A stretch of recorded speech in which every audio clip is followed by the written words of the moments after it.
Bro, nagtataka lang ako bakit iba ka sa lahat ng mga nag-remap at bakit wala akong dalang detector. So, sa video ito yung aking ipapaliwanag sa inyo.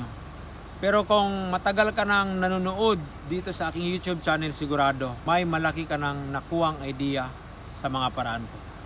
Sasagutin ko sa iyo yung mga katanungan mo, sir. Una, sa panahon 2009 to 2012, nakasama ako ng may mga high-tech na kagamitan. At saka sa mga pagsama ko niyan, grabe, kahit na isang singkong duling, wala pa tayong na-encounter sa panahon na yan. Dahil decoy lang at saka lakas ng loob lang yung nagbibigay. Decoy lang ang ma-encounter mo sa panahon ng 2012 to 2013 to 14, 15. Yan yung kasagsagan. 2012 to 2014. Yan, itinuon ko yung atensyon ko sa pagbasa ng stone sign marker. Dati, nakita ko yung code sign ng symbol sa panahon 2010. Inaral ko yung mabuti. Sa sinabing ang naka-translate doon sa coding, sa code sign ng symbol, gold under, deposit under, 2 meters under, rock enclosed treasure, ganun siya. Mga naka-translate doon, mga nakasulat, nakaguhit. Hinanap ko sa mga bato. Nang nahanap ko sa mga bato, dahil nasundan ko yung mga ibang nagte-treasure hunting din dito sa amin. Yung mga napag-aralan ko, inukay nila inside the stone, yung mga tatak doon na parehong-pareho doon sa coding. Hinukay nila at binungkal at binasag nila yung bato. Walang laman. Paano naging rock enclosed treasure doon? Binasag nila yung loob ng bato, walang laman. Ngayon, nagtataka sila, bakit walang laman? So, ang resulta, hinukay naman nila yung ilalim ng bato. Hanggang malalim yung hukay. Umabot ng 20 meters. Akalain mo 20 meters ha? Ginawan pa ng pinanser. Ang resulta, wala ring laman. At saka, para sigurado talaga ginamitan pa ulit ng bako. Ang resulta, nasira lang yung area, wala ring nakuha. Ngayon, di lang isang area ang mga ibinasi ko, kundi marami. Kahit ako nagsisiyasat din sa sarili ko at saka sa mga nakita ko. Dahil tayo ginamit natin yung utak natin at saka pagsisikap, sariling sikap na may sa puso ang gawa. Dasal na rin sa dito doon. Inaral ko ng isa-isa yung mga paraan na nakita ko sa coding. Kung bakit ganun. May mga area din na pinuntahan ko na sinabing nakunan na ng mga deposito. Inaral ko yon, bakit nag-accurate, bakit nakunan, bakit sa guhit doon may human face, bakit may animal face, bakit travel 10 to 15 meters distance, na bakit ang arrow hindi naman sentro doon sa saktong deposito na nakuna ng giveaways. So yun ang nakapagtataka at saka inaral ko talaga ng sakto. Hanggang sa ganito, naabot tayo sa ganito, hanggang napansin niyo ako.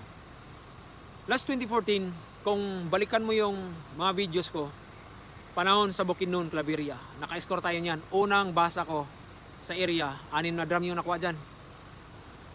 Pero, akalain nyo may comment tayo dito sa Messenger. Si Manong. Yung hati ko sa akin, 30K lang yung binigay sa akin na hati. So para sa akin, mababang kalidad lang ako na tao.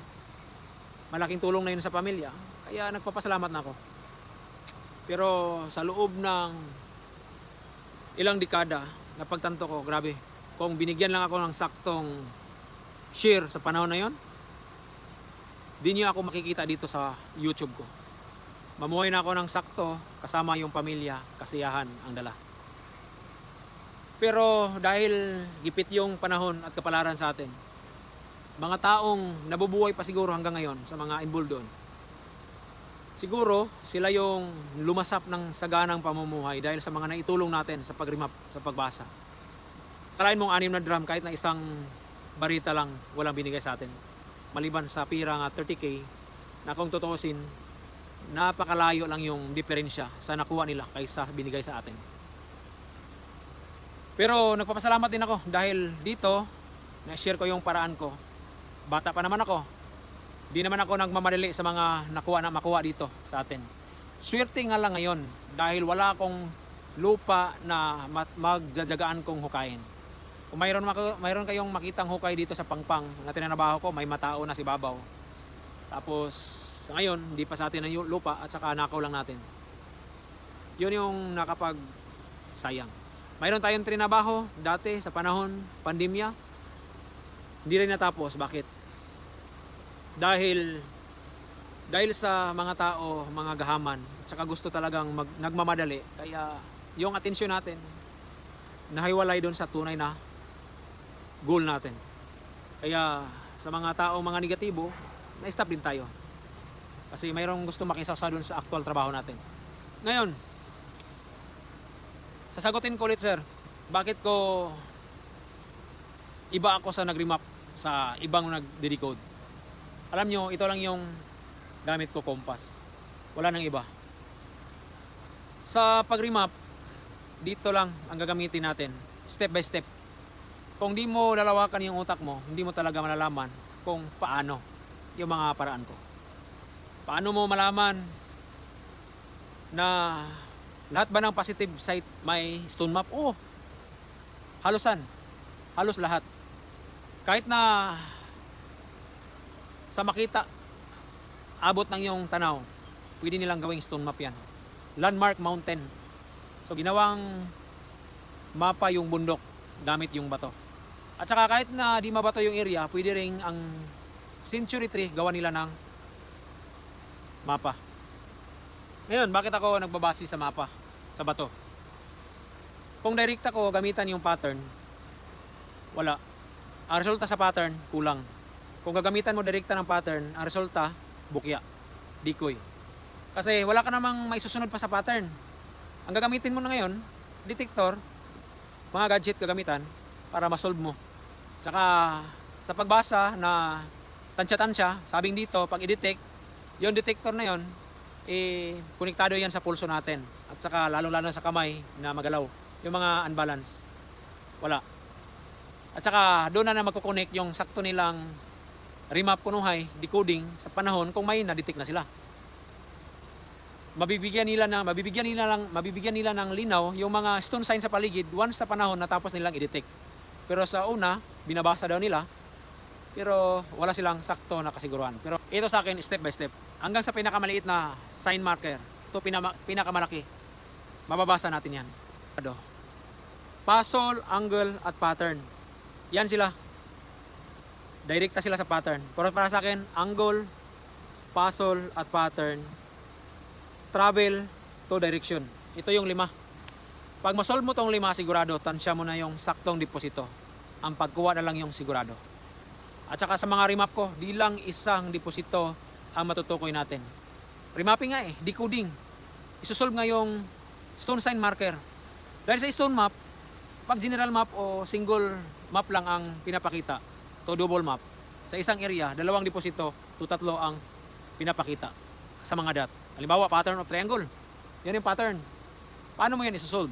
Kung hindi mo alam, isusolve yung pattern, di mo malalaman kung ano yung puzzle na susundan. Di mo magagamit yung travel at saka yung tunay na direction.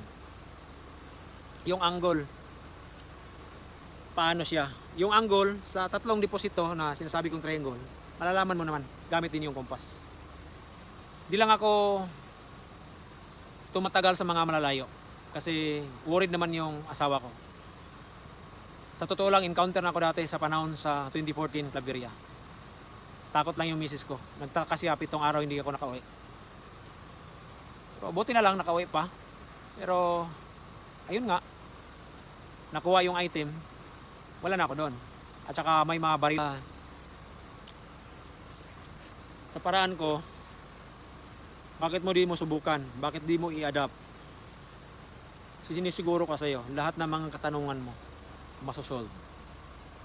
Lahat ng mga tinik sa utak at dito mo na matagal mo nang tinatago-tago. Kahit saan ka pa, ako yung pinaka last na i-apply mo na paraan. Unahin mo sa kanila, tsaka sa akin.